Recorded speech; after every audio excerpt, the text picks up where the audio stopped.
नमस्कार। आजकल OBC reservation और क्रीमी लेयर को लेकर काफ़ी चर्चा हो रही है। सेंट्रल गवर्नमेंट ने अभी एक कमेटी अपॉइंट की थी मिस्टर बीपी शर्मा की चेयरमैनशिप में, और mister Sharma was the secretary of department of personal and training.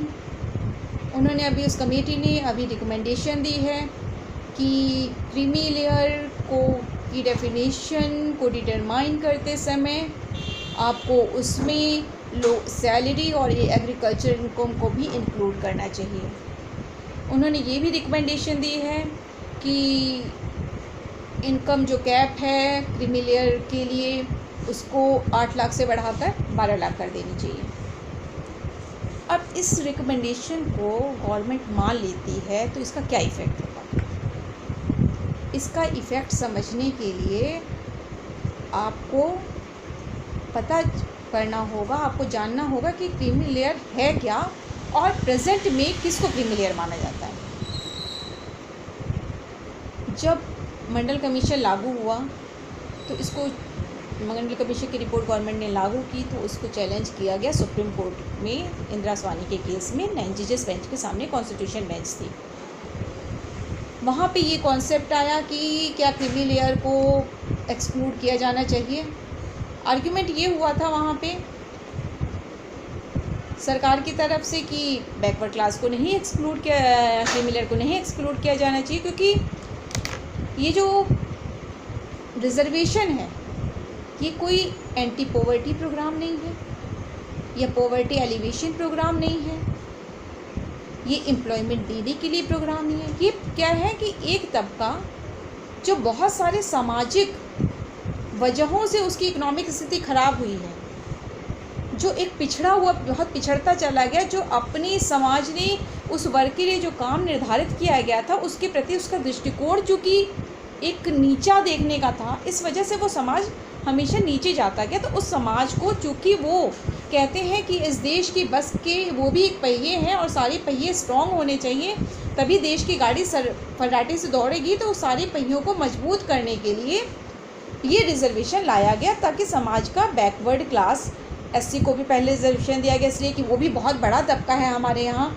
उसको भी इन सब को इतना मजबूत कर दिया जाए कि ये देश के विकास में बहुत अच्छा योगदान दे सकें।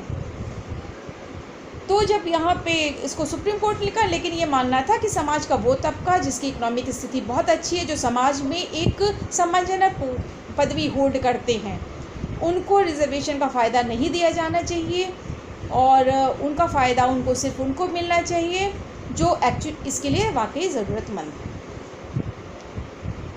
इंदिरा स्वामी के केस के बाद सेंट्रल गवर्नमेंट ने 8/9/1993 को एक ऑफिस मेमोरेंडम इशू किया और उसमें बताया कि कौन कौन से लोग क्रीमी लेयर में आएंगे। उसमें पहला आता है कॉन्स्टिट्यूशनल पोस्ट। कॉन्स्टिट्यूशनल पोस्ट क्या होती हैं? जैसे इसमें कॉन्स्टिट्यूशनल पोस्ट जो सन और डॉटर जो कॉन्स्टिट्यूशनल जिनके पेरेंट्स जो कॉन्स्टिट्यूशनल पोस्ट होल्ड करते हैं उनके बच्चों को रिज़र्वेशन का फ़ायदा नहीं मिलेगा। उसमें कौन आता है? President of India, Vice President of India, जजेस of Supreme Court and High Court, chairman and member of UPSC, of state public service commission, chief election commissioner और controller auditor of general of India, से person holding constitutional positions of like nature. तो ये लोग हैं जिनको creamy layer में माना जाएगा। दूसरी कैटेगरी किसकी थी? जो सर्विस कैटेगरी में आते हैं।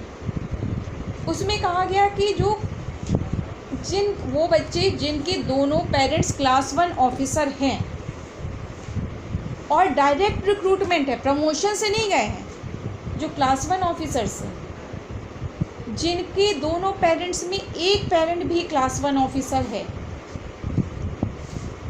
और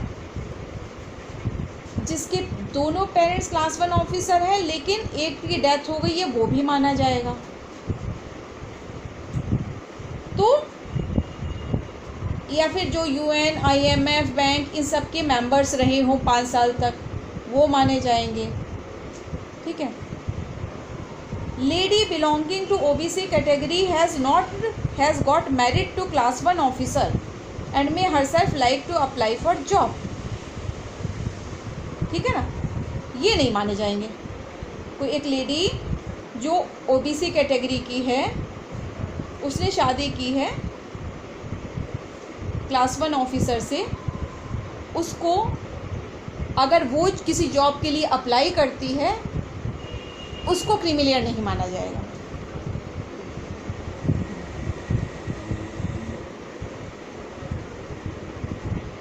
किसी के पेरेंट्स क्लास 1 ऑफिसर थे और उनकी डेथ हो गई है, या वो परमानेंट इनकैपेसिटेशन में हो गए हैं, वो नहीं माने जाएंगे. फिर अब ग्रुप बी और class 2 officer of the central government and state government, ये कौन से होते हैं? पेरेंट्स जिनके, और ये सब डायरेक्ट रिक्रूटमेंट में, क्लास 2 वाले लोग भी डायरेक्ट रिक्रूटमेंट में होने चाहिए. प्रमोशन से जो क्लास 2 में गए हैं वो क्रीमी लेयर में नहीं माने जाएंगे. Employees of public sector undertaking, armed forces में जो कौन माने जाएंगे? आर्म्ड फोर्सेस में जिनकी कर्नल रैंक से ऊपर के लोग होंगे वो माने जाएंगे. अब इनकम क्राइटेरिया कहाँ से शुरू होता है, कहाँ पे इनकम काउंट होगी? Professional class, those engaged in trade and industry, यहाँ से ये लोग शामिल होंगे. इनकी इनकी इनकम इंक्लूड होगी कैलकुलेट करने के लिए क्रीमी लेयर को. बाकी जो क्लास 2 में जो इनका डायरेक्ट रिक्रूटमेंट नहीं है, क्लास 1 और 2 में, या कॉन्स्टिट्यूशनल पोस्ट होल्ड नहीं करते, उनको उनकी सैलरी क्रीमी लेयर में इंक्लूड करने के लिए नहीं मानी जाएगी.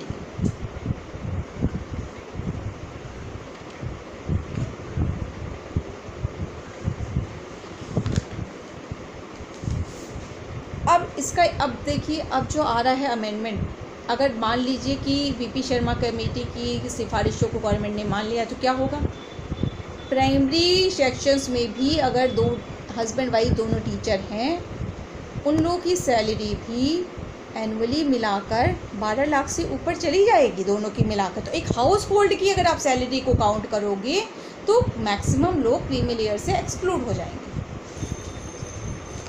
अब देखिए इसका फ़र्क क्या पड़ता है. अब आप देख रहे हैं अभी क्या हो रहा है, बैकवर्ड क्लास की सारी वैकेंसीज भरी नहीं जा रही हैं. अभी एक बड़ा ह्यूज बैकलॉग है सेंट्रल गवर्नमेंट एंड यूनिवर्सिटी में, ओबीसी कोटा में. 1/1/2019 को गवर्नमेंट ने, जो हमारे संसदीय कार्य मंत्री हैं ऑनरेबल जितेंद्र कुमार जी, उन्होंने खुद बताया कि 1773 पोस्ट ओबीसी कैटेगरी की वेकेंट हैं इन टॉप 3 मिनिस्ट्रीज,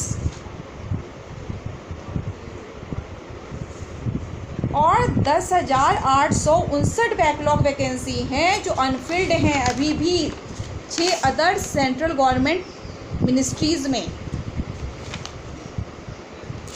अब आप ये बताइए, आपको पता है कि गवर्नमेंट की खुद की गाइडलाइंस हैं कि सभी मिनिस्ट्री और डिपार्टमेंट में एक ऑफिसर अपॉइंट होना चाहिए, जिसके जो एटलीस्ट जो अबव द कैटेगरी ऑफ, जो एटलीस्ट डिप्टी सेक्रेटरी लेवल का तो होना ही चाहिए, जो इसको देखे, और एक स्पेशल रिजर्वेशन सेल होनी चाहिए जो इस बात को देखे कि रिजर्वेशन जो ये पोस्ट हैं वो सारी के सारी भरी जाएं, ये खाली ना रहें. अब आपको ये देखना है क्या ये सारी पोस्ट भरी जा रही हैं, क्या कहीं ये रिजर्वेशन सेल काम कर रही है, या जो ये है कि ये जो आपका स्पेशल सेक्रेटरी है वो अपॉइंट हो रहा है ये सब देखने के लिए या नहीं.